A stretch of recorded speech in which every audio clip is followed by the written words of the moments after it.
நம்ம தாய்நாடு. நம்ம தமிழ்நாட்டோட முதல் பெருமை நம்ம தமிழ் மொழி. நம்ம தமிழோட முதல் பெருமை நம்ம திருக்குறள்.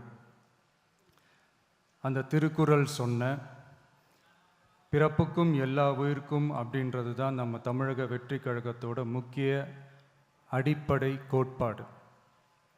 அதனால் திருக்குறளும் நமக்கு ஒரு வழிகாட்டினே சொல்லலாம். அதனால தான் திருக்குறள் சொன்ன அறம் பொருள் இன்பத்தை அடிப்படையாக வச்சு நம்ம தேர்தல் அறிக்கையோட வாக்குறுதிகள் இருக்கும். திருக்குறள் சொன்ன அறம் பொருள் இன்பத்தில் அறம்னா தூய்மையான மனசோட நல்லது செய்கிறது.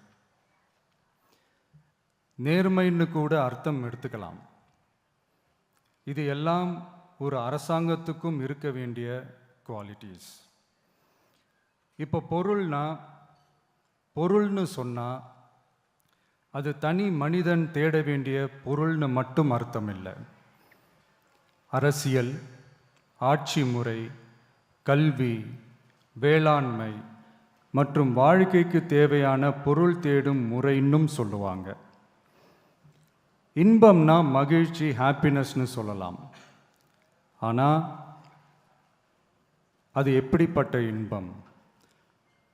கலங்காத மன உறுதி, அறிவு, தேடல் மற்றும் நேர்மையான உழைப்பு மூலம் வர்றது தான் நிஜமான இன்பம்னு சொல்லலாம்.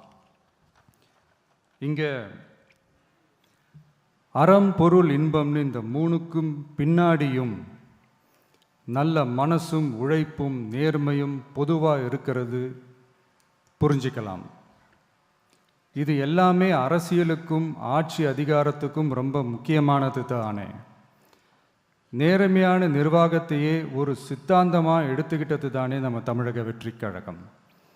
அதனால தான் நம்ம கட்சியோட முதல் தேர்தல் அறிக்கை கூட நேர்மையான உத்தரவாதம்னு சொல்கிறோம்.